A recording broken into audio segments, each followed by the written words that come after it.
पूरे क्षेत्र में सद्भाव का माहौल कायम हो और सद्भाव के माहौल में ही चुनाव हो, एक दूसरे से प्यार मोहब्बत बना रहे और नफ़रत बांटने वालों की दुकान बंद हो जाए, प्यार बांटने वालों की दुकान चलती रहे।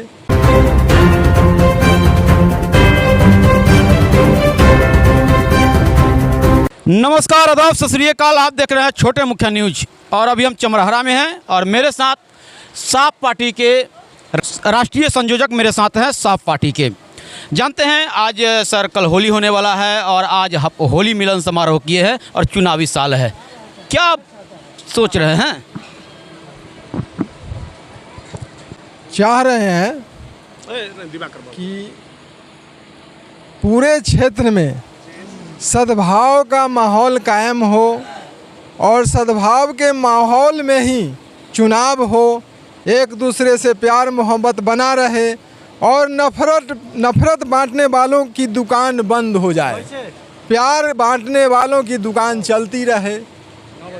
साथी और आपका फैसला पार्टी यानी साफ पार्टी, तो क्या सर एक जो आपका नाम है वो अलग नाम है, तो क्या मकसद है? क्या कुछ सोच के ऐसा नाम रखे थे क्या? जी, मकसद ये है कि जनता जो फैसला करेगी सरकार को वही करना चाहिए। अर्थात साथी और आपका फैसला, साथी मतलब सारा कार्यकर्ता और आपका फैसला मतलब जनता का फैसला, सब मिलके जो निर्णय लेगी सरकार उसी की होगी। अच्छा, ये लगातार अभी चुनावी वर्ष है और चुनावी होना है, तो आप पार्टी के संयोजक हैं, तो क्या आपकी पार्टी पूरे बिहार स्तर पर चुनाव लड़ेगी या फिर क्षेत्र स्तर पर लड़ेगी? क्या कहेंगे?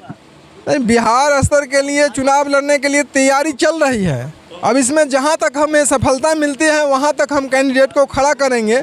हम दावे के साथ ये नहीं कहेंगे कि पूरे बिहार में हम कैंडिडेट देने में सक्षम हैं, लेकिन जहां तक हमें कैंडिडेट मिल जाता है वहां तक हम उम्मीदवार को उम्मीदवारी देंगे। अभी तक के कितने विधानसभा चयन आपने किया है? अभी तक 25 विधानसभा। और वैशाली में कितने? वैशाली में 8। आप महनार विधानसभा में क्या इस बार आप खुद चुनाव लड़ रहे हैं या फिर प्रत्याशी उतार रहे हैं?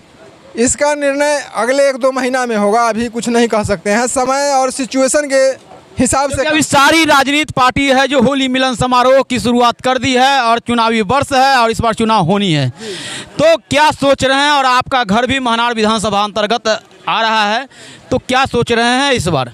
सोच रहे हैं कि महनार की जनता और पूरे जिला की जनता इस बात को समझे कि जो व्यक्ति कार्य करने वाला हो, कार्य करना चाहता है, भ्रष्टाचार के खिलाफ आवाज़ उठाना चाहता है, सड़क को सुदृढ़ करना चाहता है, शिक्षा को दुरुस्त करना चाहता है, स्वास्थ्य व्यवस्था को पूरी तरह से सेल्फ डिपेंडेंट करना चाहता है, वैसे व्यक्ति को लाया जाए।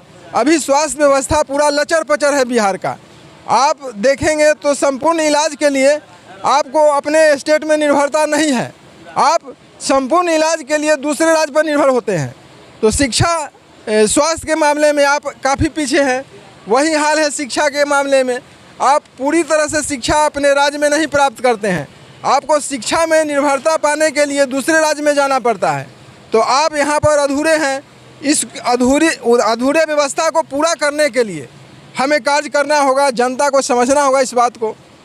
जहां पार्टी लोग गठबंधन के चक्कर में घूम रहे हैं, बिहार में आपको पता है कि जब गठबंधन की राजनीति होती है और सब पार्टी कहीं ना कहीं किसी न किसी से गठबंधन कर रहा है और ऐसे भी आपकी पार्टी है, क्या सोच रहे हैं गठबंधन पर? क्या उद्देश्य है आपका?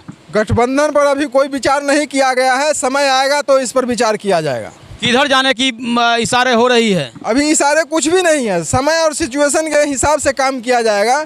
अभी ऐसा कोई निर्णय नहीं लिया गया। अगर गठबंधन नहीं होती है तो आप अकेले चुनाव में आते हैं? जी। ये राष्ट्रीय स्तर की पार्टी है या क्षेत्रीय पार्टी है? ये क्षेत्रीय पार्टी है। क्षेत्रीय पार्टी है। अभी एक सवाल आपसे सर है मेरा कि सारी पार्टी की कहीं ना कहीं मुद्दे को क्यों वोट करेगी? हमारी पार्टी को जनता इसलिए वोट करेगी कि जो वर्तमान में सरकार है बाढ़ नियंत्रण करने में बिल्कुल सक्षम नहीं है। उस पैसे को, सरकारी खजाने को रेवड़ी बांटने में लुटाने पर लगी हुई है।